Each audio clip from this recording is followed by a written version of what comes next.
আয়েশা রাদিয়াল্লাহু আনহা বসে আছেন। কিছুদিন আগেই তিনি আলী রাদিয়াল্লাহু আনহুর বাহিনীর কর্তৃক গ্রেফতার হন। কিন্তু ইসলামের ধারক আলীর সেনাবাহিনী তাকে সসম্মানে বাসায় পৌঁছে দিয়েছেন, তাই তিনি খুব কৃতজ্ঞ বোধ করছেন। খুবই ক্লান্ত এবং বিষণ্ণ তিনি। একটা ভুল বোঝাবুঝির জন্য এত শত মানুষ প্রাণ হারালো। আর ভুল বুঝাবুঝি মানে ভুল তো তারও ছিল। হয়তো আরও বিচক্ষণতার দরকার ছিল, ধৈর্য ধরার দরকার ছিল। তিনি আসলে শত্রুর কটু কৌশল ধরতে পারেন নাই। বিশেষ করে আব্দুল্লাহ ইবন সাবা, যে ছিল ইয়েমেনের নাগরিক, ধর্মান্তরিত হয়ে উসমান রাদিয়াল্লাহু আনহুর খেলাফতের ভিতরে প্রবেশ করে গুপ্তচর হিসাবে। তার মূল উদ্দেশ্য ছিল মুসলমানদের মধ্যে দ্বন্দ্ব সৃষ্টি করা। আর এই ফাঁদেই পা দেন আয়েশা রাদিয়াল্লাহু আনহা। অথচ উসমানের খেলাফতের আমলে প্রথম 5 বছর কি সুন্দর সময়ই না ছিল। কিন্তু আস্তে আস্তে মানুষ আস্থা হারাতে থাকেন তার উপর। বিশেষ করে স্বজন প্রীতি, বৃদ্ধদের পেনশন কমিয়ে দেয়ায় সাধারণ মানুষদের মধ্যে অসন্তোষের দানা বাঁধতে শুরু করে।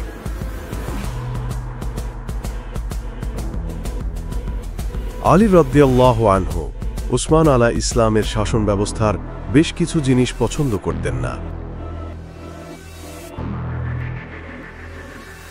তাকে কেন্দ্র করে একটা দল তৈরি হয়। আস্তে আস্তে এই অসন্তোষ গৃহযুদ্ধে রূপ নেয়। এভাবেই আব্দুল্লাহ ইবন সাবার প্রথম মিশন সফলতা পায়। এবার দ্বিতীয় মিশন শুরু। সে তখন মিশর, কুফা ও বসরা থেকে কিছু বিদ্রোহী ভাড়া করে এবং স্থানীয় মানুষদের খেপিয়ে তোলে। তারা উসমানের বাসা ঘেরাও করে রাখে 40 দিন। অবশেষে তারা অদৃশ্য কোনো ইশারায় সাহস পেয়ে দেয়াল টপকে উসমানকে হত্যা করেন। নিশ্চয়ই প্রাসাদ ষড়যন্ত্রর শিকার হয়েছিলেন উসমান। দীর্ঘ 40 দিনেও তার সেনাবাহিনী কেন তেমন কোনো উল্লেখযোগ্য প্রতিরোধ গড়ে তুলতে পারলেন না, এটা বিবেচনা করা উচিত ছিল। কিন্তু খেলাফতের শূন্যতা মেটানোর জন্য একদল সাহাবী যখন আলীকে খেলাফত প্রদান করেন, তখন সন্দেহ বাসা বাঁধে। হয়তো এটাই সবচেয়ে বড় ভুল ছিল। তিনি তালহা ইবনে উবাইদুল্লাহ, জুবাইর ইবনে আওয়াম এবং আব্দুল্লাহ ইবনে জুবাইরকে সাথে নিয়ে আলীর উপরে চাপ সৃষ্টি করেন উসমানের হত্যার বিচার দ্রুত করার জন্য। আলী অভিযুক্ত গভর্নরের বিরুদ্ধে তাৎক্ষণিক পদক্ষেপ নেন এবং উসমানের বিচারের জন্য কিছুটা সময় চান। কিন্তু আয়েশা এবং তার দল সেটা মেনে নিতে চাইছিলেন না। এখন তিনি বুঝতে পারছেন বিশাল ভুল ছিল এটা। আগে বুঝলে হয়তো তিনি 600 সঙ্গী নিয়ে তখনই মদিনা থেকে বসরার উদ্দেশ্যে রওনা হতেন না। যদিও তিনি রক্তপাত চান নাই, শুধু চেয়েছিলেন ওসমান হত্যার বিচার। এমনি তারা তাঁবু ফেলেছিলেন খুব কাছাকাছি, যেন আলোচনায় সুবিধা হয়। তাদের সমর্থনে অসংখ্য মানুষ সমবেত হতে থাকে। তিনি ঘূর্ণাক্ষরেও বুঝতে পারেন নাই এরই মাঝেই লুকিয়েছিল কিছু গুপ্তচর, যারা নিয়মিত খবর আদান প্রদান করত।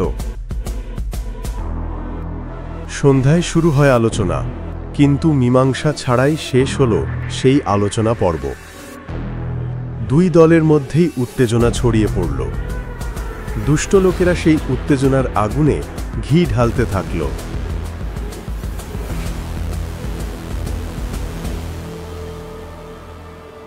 কিন্তু মাঝরাতে সবাই যখন তাঁবুতে ঘুমিয়ে আছে, তখন এমন এক ঘটনা ঘটল যার জন্য কেউই প্রস্তুত ছিলেন না।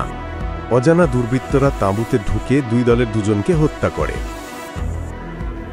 এর ফলে দুই দলের মধ্যেই চরম ভুল বুঝাবুঝির সৃষ্টি হয় এবং যুদ্ধ অবধারিত হয়ে যায়। এতে দুই দলের হাজার হাজার মানুষ নিহত হয়। সহযোদ্ধাদের উৎসাহ দেওয়ার জন্য আয়েশা রাদিয়াল্লাহু আনহা উটের পিঠে বসে যুদ্ধ করেন, তাই একে উটের যুদ্ধ বলা হয়। আয়েশা রাদিয়াল্লাহু আনহার সমর্থিত দল পরাজিত হন এবং তিনি আলীর দলের সিপাহী দ্বারা গ্রেফতার হন।